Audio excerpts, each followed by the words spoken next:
께서 여러분과 함께 또한 사제의 영과 함께 요한이 전한 거룩한 복음입니다. 주님 영광 받으소서.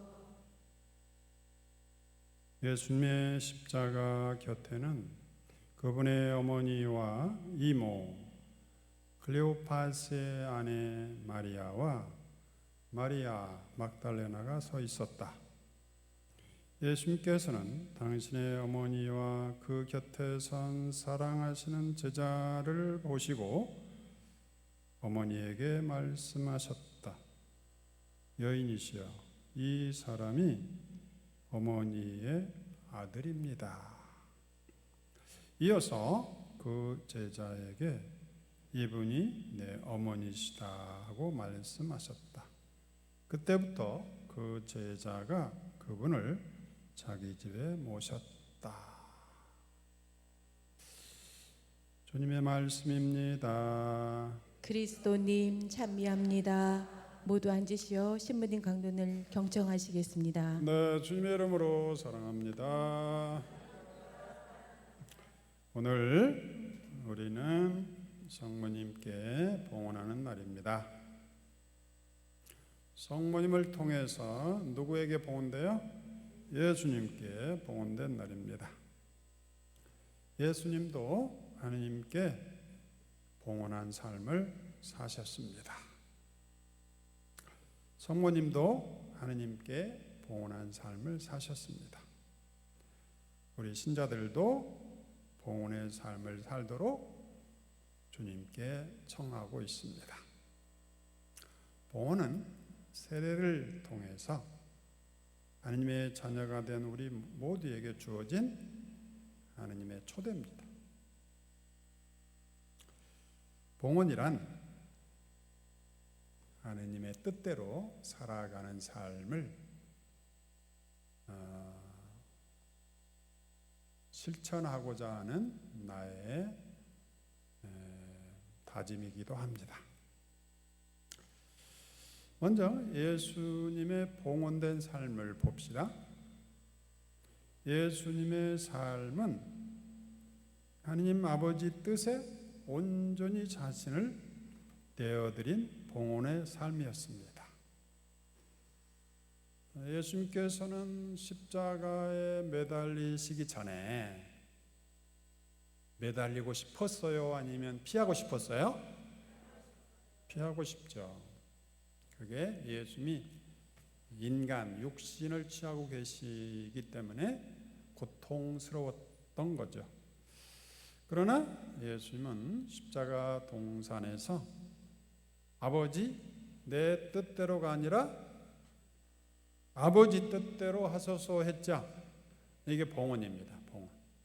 아버지의 뜻대로 어떤 일이 발생하고 어떤 일이 있고 내 안에 병이 생기고 뭔가 어려움이 생길 때 내가 하고 싶은 건 뭐야? 포기하고 싶고 짜증내고 싶고 피하고 싶고 그러지만 그때 우리도 예수님과 함께 성모님과 함께 주님 제 뜻은 피하고 싶고 나 몰라라 하고 싶지만 내 뜻이 아니고 누구 뜻대로?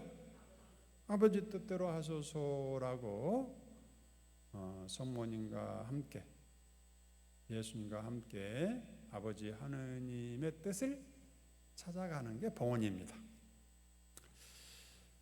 예수님의 부모님은 해마다 파스카 축제 때가 되면 파스카 축제 때가 뭔지 알죠? 이스라엘 백성이 에집트에서 노예 생활에서 해방된 것을 기념하는 게 파스카 축제인데 우리 그리스도인들에게 파스카 축제는 죄에서 해방되고 죽음에서 해방된 것을 기념하는 축제가 됐습니다. 축제 때면 어디로 갔어요? 예루살렘으로 갔습니다. 예루살렘은 모든 종교 행사가 이루어지는 하는 성전이 있는 곳이죠. 그래서 예수님이 12살이 된 해에도 예루살렘으로 올라가셨습니다. 성모 마리아와 요셉과 예수님은 율법에 따라 성전에서 누구를 봉헌해요? 예수님을 봉헌하고, 그러면 예수님만 봉헌하고 성모님과 요셉은 봉헌 안 해요? 함께 봉헌하는 거죠. 네.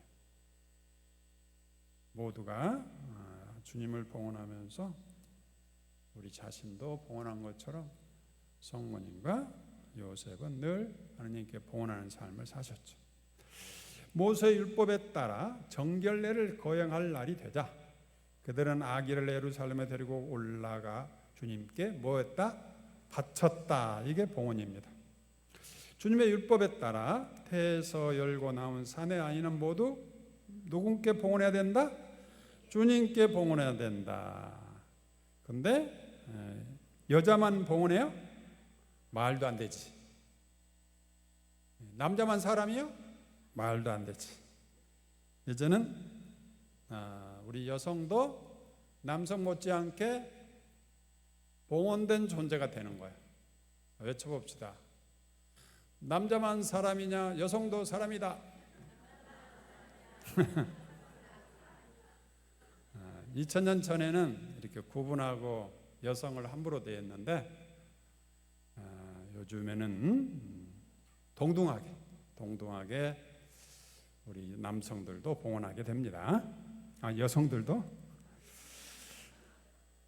네. 산비둘기 한 쌍이나 어린 집비둘기 2마리를, 그러니까 부잣집은 양을 바치겠죠, 양.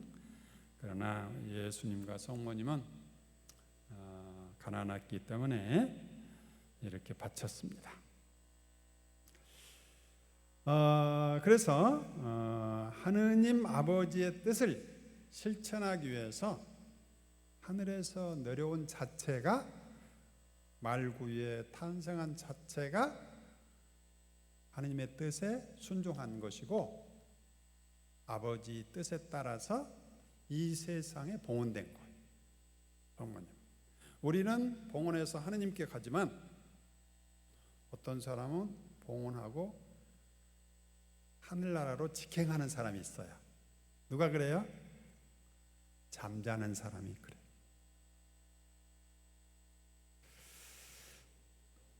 지금도 직행하는 사람이 있어요. 그죠? 네. 그런데 삼성산에 오면 잠자다가 직행해도 돼요. 당신 자신을 하느님께 바치는 향기로운 예물과 제물로 내놓으셨습니다. 에베소서 말씀이에요. 예수님은 당신 자신을 향기로운 제물로 늘 봉헌하셨다는 거죠. 그래서 아버지께서 내 안에 있고 내가 아버지 안에 있고 나는 아버지의 뜻을 이루려고 왔다, 이렇게 하시는 그 내용이 바로 향기로운 제물로 늘 봉헌했다는 것이죠.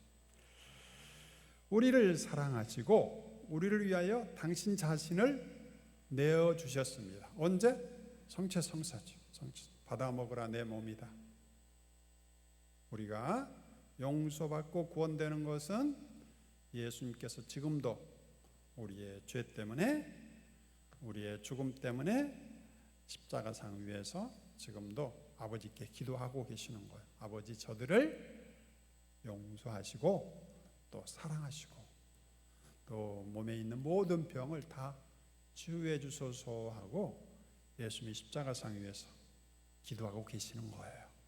이게 예수님의 봉헌이에요. 죄와 관련하여 단 한 번 돌아가셨고, 예수님이죠. 단 한 번 십자가상에서 돌아가셨고 하느님을 위해서 사셨습니다. 로마서 6장에서 이렇게 장황하게 예수님께서 어떻게 해서 우리 죄를 위해서 돌아가셨고 하느님께 온전히 당신을 봉헌했는가 잘 나오죠. 우리를 어둠에서 불러내어 하느님의 빛 속으로 이끌어 주시기 위해서 하느님은 당신 자신을 봉헌하신 겁니다. 당신 제자들이 하느님께 나아가게 해달라고 간절히 기도한 있죠. 요한복음 17장에 보면 아버지 이들이 하나 되게 하시고 내가 있는 곳에 함께 해주시고 또 아버지 안에 머물게 하소서 하면서 제자들을 우리 모두를 하느님께 봉헌하고 있습니다. 당신께서 원하시는 이들을 원하시는 이들이 누구요? 우리 신자들을 말하는 원하시는 이들을 가까이 부르셔 복음을 선포하게 하시고 마귀를 쫓아내는 권한을 가지게 하시고 우리가 세상에 나가 기쁜 소식을 전하는 사람이 되도록 우리를 부르신 겁니다. 이런 모든 것이 아버지 뜻대로 이루어진 거기 때문에 봉헌이라고 합니다. 그리고 당신이 포도나무이고 우리가 뭐요? 가지죠. 그래서 포도나무가 하나님께 봉헌되면 가지도 봉헌되는 거죠. 당신 안에 머무는 사람은 많은 열매를 맺게 하기 위해서 당신이 봉헌되는 거죠. 성모 마리아는 어떻게 봉헌됐는가 한번 보죠. 천사가 은총이 가득한 이여 기뻐하여라. 너는 하느님의 총애를 받았다. 잉태하여 아들을 낳으리니 거룩한 하느님의 아들 세상의 구원자가 되리라 하니까 성모님은 그 말을 알아들었어요? 못 알아들었어요? 잘 못 알아들었어요. 저게 무슨 뜻일까? 그렇지만 하느님께서 하시는 일은 안 되는 일이 없다. 그 말을 듣고 성모님이 이렇게 응답했죠. 외쳐봅시다. 보십시오. 저는 주님의 종입니다. 말씀하신 대로 저에게 이루어지기를 바랍니다. 이게 성모님의 봉헌이에요. 처녀로 임신한다는 걸 받아들일 수 있어요? 여러분은? 여러분 자녀들이 여러분 딸이 결혼하기 전에 성령으로 임신할 거다 하면 받아들여? 안 돼요. 내 딸만은 안 돼요. 어떻게 결혼도 하기 전에 임신한다니 말이 돼요? 근데 성모님은 받아들였어 안 받아들였어? 놀라운 일이지. 자기를 생각하지 않고 누구를 생각한 거예요? 하나님을 생각한 거예요. 하나님은 이렇게 마리아의 결정적인 예스, 그래서 피앗, 많이 피앗이라고 그래요. 그 뜻대로 아버지 뜻대로 이루어 주소서. 우리가 세상을 이렇게 살아가면 성모님과 함께 봉헌되는 거죠.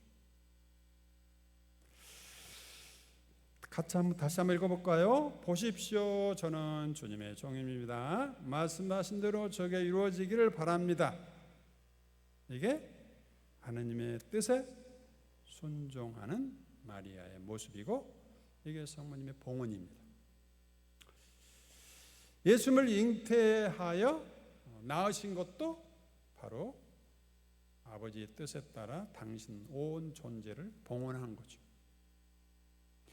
봉헌은 성경에서 다른 말로 아버지의 뜻을 온전히 따랐다 그렇게 표현할 수 있습니다. 또 성모님은 당신이 아직 이해 못한 것에 대해서 모든 일을 무엇에 간직하고 마음속에 간직하고 못했다? 곰곰이 되새겼다.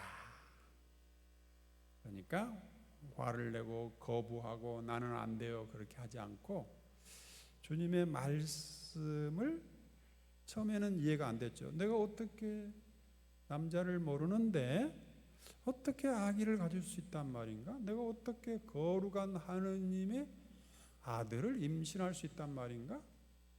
이거는 그 누구도 이룰 수 없었던 일이었는데 어떻게 내가 감히 하면서 이해할 수 없었죠. 그러나 성모님은 하느님께서는 하시는 일은 안 되는 일이 없다. 하느님 힘이 너를 감싸할 것이라는 천사의 말을 믿었어요, 안 믿었어요? 믿은 거죠. 이처럼 성모님이 믿음으로 당신을 온전히 하느님께 일치시키는 것, 이것이 바로 봉헌입니다.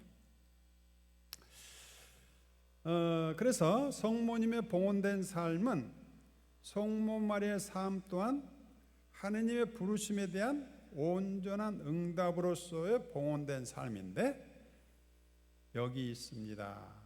그대로 이루어지소서 하고 기도했던 것입니다. 자, 그 다음에 우리도 성모님과 예수님을 따라서 봉헌해야 되겠죠? 어떻게? 성모님께 봉헌된 삶을 사신 성인들이 있어요. 누가 있죠? 성 루도비코 마리아 그리농 드 몽포르. 이름이 길기도 하죠. 네네. 성 루도비코 마리아 그리농 드 몽포르. 네. 여러분은 금방 잊어버리겠죠?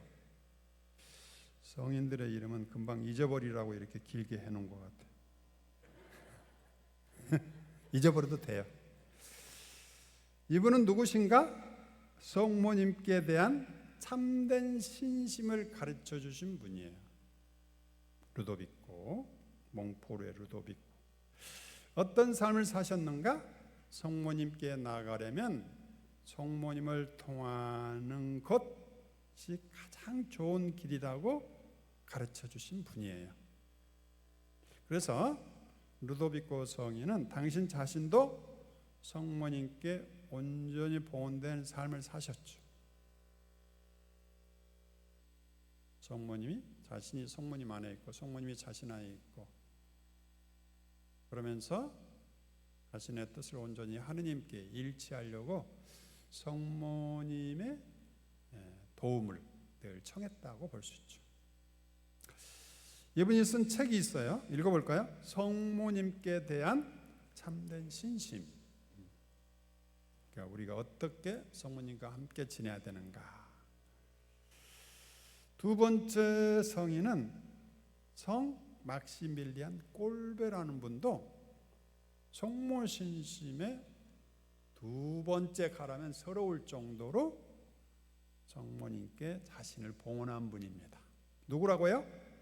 성 막시밀리안 꼴베. 이분은 일본에도 오셔서 선교하셨어요. 누구라고요? 막시밀리안 꼴베. 이분은 2차 대전 때 어디에 갇혔어요? 아우슈비츠 수용소에 갇혀서 많은 사람들이 죽음을 기다리고 있는 그 속에 있었어요. 그런데 어느 날 한 사람이 탈영을 했어요. 탈영을 하면 남아있는 사람 10사람을 즉결 처분하는 거예요. 즉결 처분이 뭔지 알아요? 가스실에 넣어가지고 죽이는 거예요. 그래서 연병장에 사람들이 가득 모였어요. 오늘 밤에 한 사람이 탈영을 했다. 너희들 중에 10사람이 즉시 가스실로 갈 거다. 그러니까 연병장에 모여있는 많은 그 감옥에 갇힌 사람들이 줄을 서서 간절히 기도했겠죠. 뭐라고? 제발 나만 아니기를. 간수가 지나가다가 너! 하면 가는 거예요.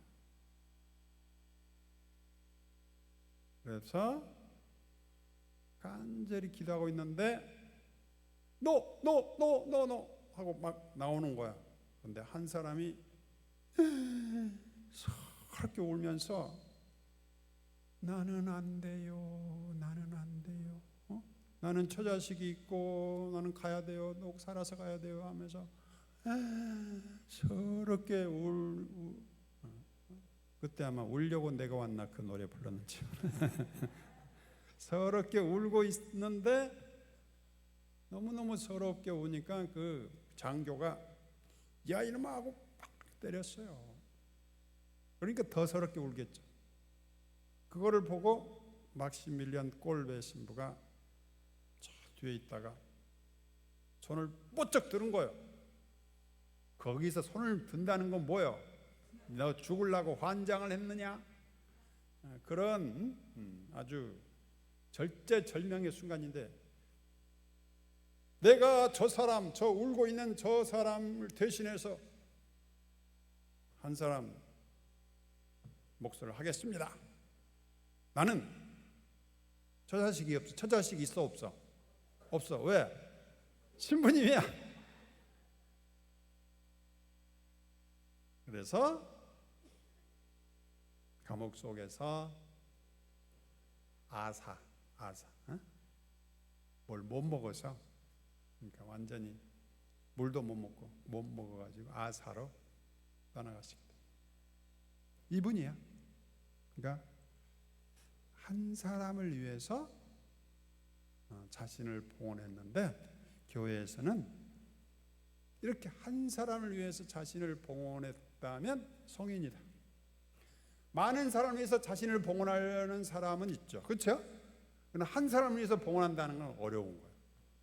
저 사람 목숨이나 내 목숨이 똑같은데 내가 어떻게 저 사람 때문에 내가 여러분 한 사람 위해서 목숨 바치라고 바칠 수 있겠어요? 아이고 나는 아니야. 이분이 막시밀리안 꼴베 신부님이죠. 그 다음에 성녀 마더 데레사 잘 알죠? 인도 콜카타에서 가난한 사람들 위해서 헌신했던 분이고 이분도 성모님께 자신을 온전히 봉헌하신 분. 그 다음에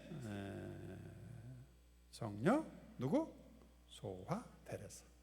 여기 소화 데레사 성녀 이름도 있으신 분이 있겠는데 이분은 평생 동안 수도원에 봉쇄 수도원이 있기 때문에 봉쇄 수도원 거기서 지내셨는데 아주 작은 일을 청소하고 빨래하고 이런 일을 했는데 그 일을 할 때마다 마치 주님께 해드리시듯이 정성껏 해오면서 주님을 만났어요. 주님 만났어. 그러니까 빨래하면서 설거지하면서 주님이 함께 해주셨던 거죠. 이분도 성모님께 자신을 온전히 봉헌한 분이에요. 우리들은 그러면 어떻게 봉헌해야 될까? 예수님과 성모님의 삶을 본받아 우리 평신도들도 다양한 삶의 자리에서 봉헌된 삶을 살게 되는 거죠. 세례받은 이로써 성화의 소명을 실천합니다. 우리 세례받았다는 것은 누구의 이름으로 받았어요? 하느님의 이름으로, 예수님의 이름으로 받은 거죠. 그러면 누구의 자녀예요? 하느님의 자녀가 된 거죠. 하느님께 봉헌된 거예요 이미. 그러면 봉헌된데 왜 또 봉헌하는가? 봉헌을 반복하면서 나 자신의 마음에 새기면서 습관화시키기 위한 교회의 방법이 바로 봉헌과 봉헌 예절을 하는 거예요. 미사 어제 했는데 왜 오늘 또 하는 거예요? 습관화하려고. 습관화하기 전까지는 내 것이 아니에요. 그래서 우리 교회는 전례 같은 행위를 늘 반복하면서 마치 그것이 무의식적으로 몸에 배에서 나오도록 그래서 그 삶이 예수님의 삶이 내 삶이 온전히 되도록 습관화시키기 위해서 반복하는 것. 내가 거룩하니 너희도 거룩한 사람이 되어라. 우리가 봉헌하는 목적은 아버지께서 하느님께서 거룩한 것처럼 우리도 거룩한 사람이 되기 위해서 봉헌되는 거예요. 자, 외쳐봅시다. 거룩한 사람이 되어라. 거룩한 사람이 되어라. 나는 거룩한 사람이 되었다. 주님의 은총으로 거룩한 사람이 되기 위해서 봉헌된다.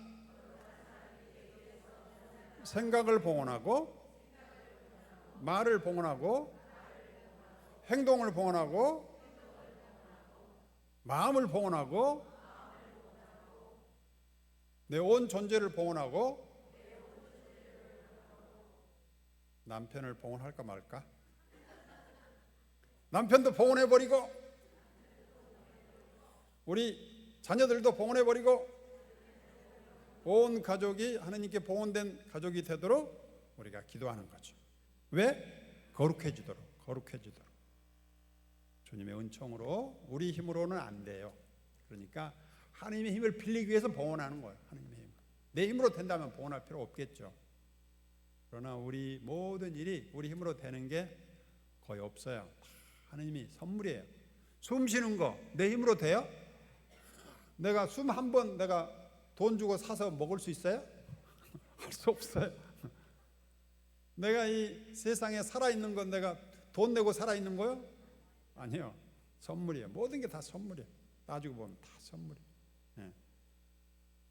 그래서 주님께서 저의 모든 삶을 선물로 주신 것에 대해서는 고마운 표현으로 봉헌하는 거예요.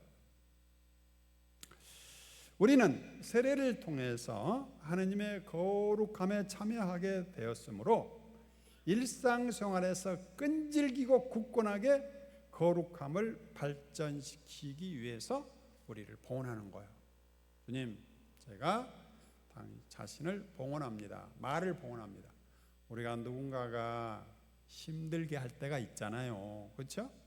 뒷담화하고 막 성질내고 화내고 기껏 이렇게 음식을 잘 차려놨는데 배우자가 뭐라 그래요? 짜라! 그럼 어떻게? 그 다음에 어떤 때는 싱겁다! 그러고 그 다음에 마지막은 뭐래요? 다 먹었다! 끝! 그 말만 해야 절대 맛있다 말은 안 해. 그러면 그런 경우에 여러분은 기분이 나빠가지고 밥을 안 해주고 싶죠? 안 그래요? 그렇더라도 그거는 누구 뜻이에요? 내 뜻이겠지. 그러나 주님의 뜻대로 하소서 하면서 내가 새로운 마음을 가지고 주님이 나를 사랑한 것처럼, 주님이 나를 용서하신 것처럼, 지금까지 주님이 나를 몇 번이나 용서하셨어요? 77번? 그보다 더 많이 하셨겠죠. 셀 수 없이. 그래서 우리도 우리가 짜증내고 화내고 힘들 때도 우리 말을, 우리의 감정을, 우리의 행동을, 우리의 마음을 하나님께 봉헌하는 거예요. 그러니까 가장 좋은 봉헌은 지금 봉헌하는 거예요. 우리는 이런 예식을 통해서 봉헌하지만 우리가 사는 매 순간순간 하나님께 봉헌하는 거예요. 주님께서 이렇게 저에게 성령을 주시고 사랑을 주시고 교회를 주시고 말씀을 주시고 우리 삼성산에 기도할 수 있는 곳을 주시고 이런 좋은 거를 이렇게 아낌없이 내주신 주님, 저도 주님께서 저를 위해서 이렇게 많이 봉헌해 주시는데 저도 제 삶을 온전히 봉헌해서 이제는 우리가 주님 앞에 갈 날이 얼마나 남았어요? 얼마 안 남았어. 몇 년 남았어요? 저는 30년 남았어요. 30년. 100세에 갈 거예요. 100세. 자, 여러분 중에 100세에 갈 사람 손 들어봐요. 100세 클럽. 100세. 그러려면 100세에 가려면 함부로 감정을 폭발해서는 안 돼요. 그 감정이 폭발하면 어디로 와요? 다 내 가슴만 아파요. 그러니까 이제는 감정 폭발은 다른 사람이 하도록 놔두고 나는 주님 앞에서 늘 진복 8단을 외치는 거예요. 내가 나에게 행복하다고 외치는 것만큼 좋은 은총이 없어요. 외쳐봅시다. 행복합니다.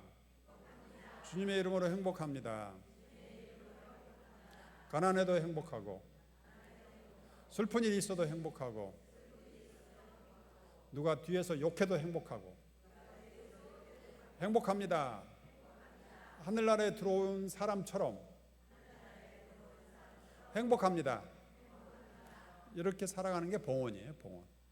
지금 현재 내 삶을 하늘나라 사는 것처럼 살아가는 게 하늘나라에 봉헌된 삶이죠. 하느님께 완전하신 것처럼 우리도 완전한 사람, 거룩한 사람이 되도록 하느님께 우리가 청하는 거죠. 내가, 다시 여쭤볼까요? 내가 거룩하니 너희도 거룩한 사람이 되어라. 그 다음에 예수는 우리를 초대하죠. 너희는 세상의 빛이다. 자, 외쳐봅시다. 나는 세상의 빛이다. 주님이 빛이고 나도 빛이다. 내 마음은 빛으로 가득 차다. 우리 가정은 빛으로 가득 차다. 우리 가정 안에 하나님 나라가 시작됐다. 이처럼 우리가 빛으로 가득 차고 하나님의 은총으로 가득 찬 삶과 가정이 되도록 하나님께 봉헌되는 겁니다. 그래서 우리 평신도들은 가정, 직업, 현장, 사회생활 등 다양한 삶의 자리에서 하나님의 사랑과 기쁨을 증거하기 위해서 그 모든 것을 봉헌하는 거예요. 그 다음에 우리가 세상 살아가면서 나 혼자만 살 수가 없죠. 우리 가정 안에 어머니로서의 역할이 있고, 또 교회에서 가장 중요한 역할을 하는 사람은 누굴까요? 예를 들어서 교회 장들이 있어요. 교황님이 교회 맨 전 세계 장이죠. 그 다음에 각 교구의 장이 있어요. 교구장이에요. 교구장님. 그 다음에 본당의 장은 누구예요? 본당 신부님. 그 다음에 구역의 장은 구역장. 반의 장은 반장. 이 5분 중에 가장 중요한 분은 누구예요? 교황님이에요? 반장이에요? 반장이요. 반장이 제일 중요해요. 왜요? 뿌리가 건강해야 그 나무가 튼튼한 거예요. 뿌리가 약하고 병들면 그 나무는 언젠가 쓰러지는 거예요. 그래서 가장 중요한 역할이 반장 역할이에요. 여쭤봅시다. 반장이 살아야 교황도 살고 교회도 산다. 반장이 죽으면 반장도 교황도 힘들다. 아니, 뿌리가 다 말라버렸으면 어떻게 해요? 교황님의 역할을 어떻게 해요? 백성이 있어야 되는데 백성을 일선에서 우리가 손발이 따뜻해야 된다 그런 말이 있잖아요. 손발이 따뜻해야 되는 것처럼 반장, 구역장들이 교회가 살아야 교회가 살아있는 거예요. 그래서 여러분, 혹시 본당 신부님이 우리 마리아 자매님 봉헌했죠? 신부님 그거 어떻게 알고? 내가 삼성산에서 몰래 했는데 그걸 어떻게 알고? 내가 다 아는 수가 있어요. 반장 좀 해주세요. 그러면 어떻게? 해야 돼요? 여기 반장 손 들어보세요. 그러시네. 앞으로 반장 할 사람? 네. 어떤 분은 정말 오랫동안 반장이나 구역장 하신 분들이 있는데 그분들은 교회 정말 살리는 거예요. 가정의 어머니처럼 교회 어머니는 구역장 반장이에요. 물론 뭐 레지오 활동, 다른 활동도 굉장히 중요하지만 반장의 역할은 사람을 살리기도 하고 넘어뜨리기도 하고 냉담자를 발견해내고 새로운 입교자들을 끌어당기고 굉장히 중요한 역할이에요. 그래서 여러분이 봉헌됐다면 우리가 구역장, 반장의 역할을 평생 한 번 정도는 하고 하는 나라 가야 돼요. 그래서 여러분이 세상 떠나면 영안실 딱 앞에다가 뭐를 놔둬야 돼요? 반장 임명장을 딱 놔둬요. 그게 뭐예요? 그게 하늘나라 티켓이야. 주님, 내가 오랜만에 처음으로 증이라는 걸 한번 받았는데, 반장 자격증. 실제로 어떤 할머니가 영안실에 갔더니 그 반장 자격증을 딱 놨더라고. 내가 기도했어요. 주님, 이 반장님은 하늘나라 첫 번째로 좀 올려주시오. 공동체를 위한 봉사죠. 자, 여러분이 오늘 봉헌을 통해서 여러분의 삶이 하나님의 은총과 성모님의 은총, 또 예수님의 은총으로 행복하고 거룩해지기를 바랍니다.